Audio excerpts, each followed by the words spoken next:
could see my babies were literally saving my life.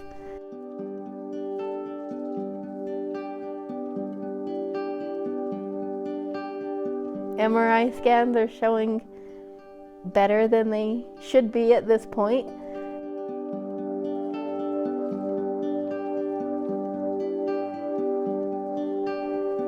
Walk by faith, not by sight. And I love that. And I strive so hard with that. I guess the biggest trial that I've faced so far, continuous trial, but it's also been the biggest blessing in my life. If I had the choice, I wouldn't have given it away. I have MS, about 13 years. And almost from day one of the diagnosis, I think the blessings have come as much as the hardships. My husband, inactive in our church. When you face a chronic debilitating disease, you start to ask the big questions.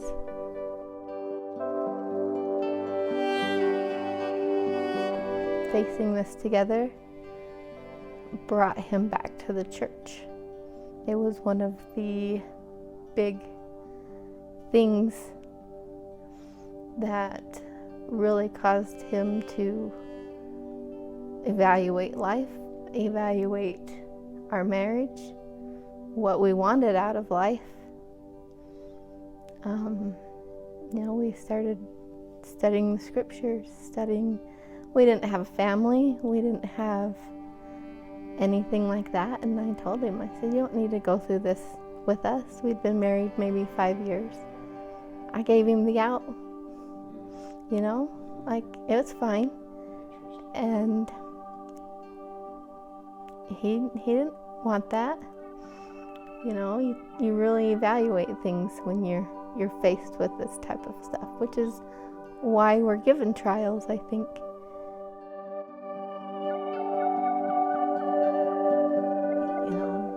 Kids have always been the goal. But on my medication, risks of birth defects and things, so I had to wait to be healthy enough to kind of get the okay to try and to not be on medication.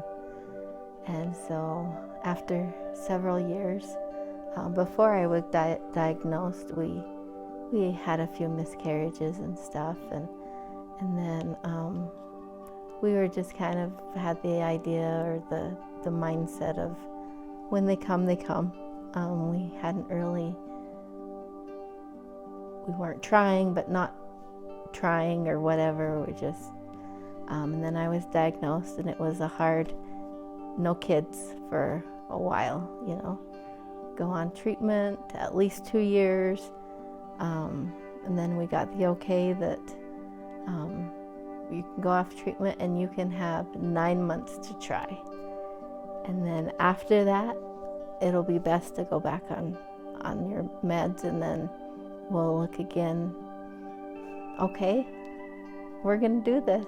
Gone to the temple, then fasting, praying.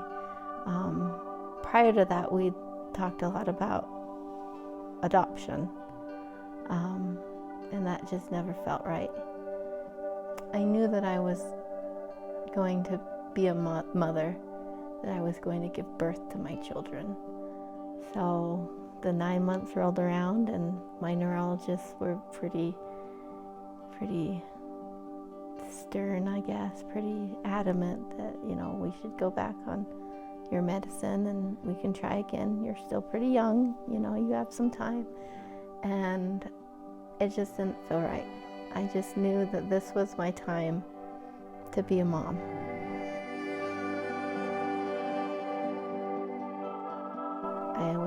Again, a lot of praying and fasting, because this was a leap of faith.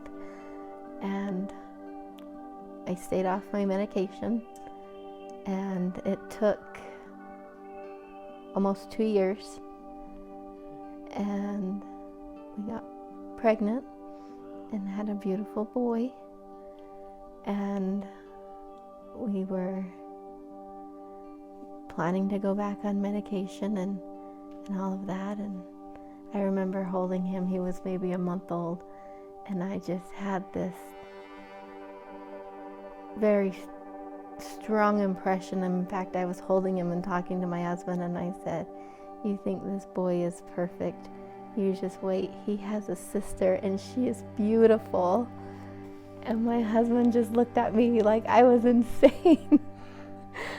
He was just like, "You know what we went through to get him, and you're already talking about another one?"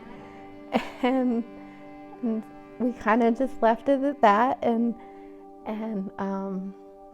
we're getting ready to go back on my treatments and back on birth control and all of that. And every time I held my boy, I just kept saying, "He's a brother. He is a brother." And for several months, he's a brother. And finally I told my husband, I said, "This little boy is a brother, and we need to do something about this, because if we're gonna have another one, they need to be close."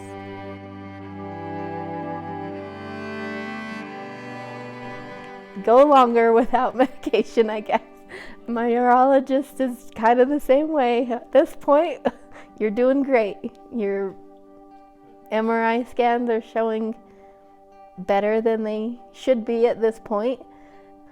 I was expecting, with all of this impression, that it would just happen like that. And we were almost 2 more years before she came.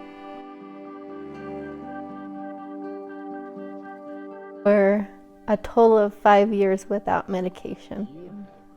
But she was just as beautiful as I knew she would be. I have strong angels telling him with impressions of, they knew what I needed, and they were there helping me. I used to refer to my kids as my miracles, but I realized that they were my angels helping me with my miracles.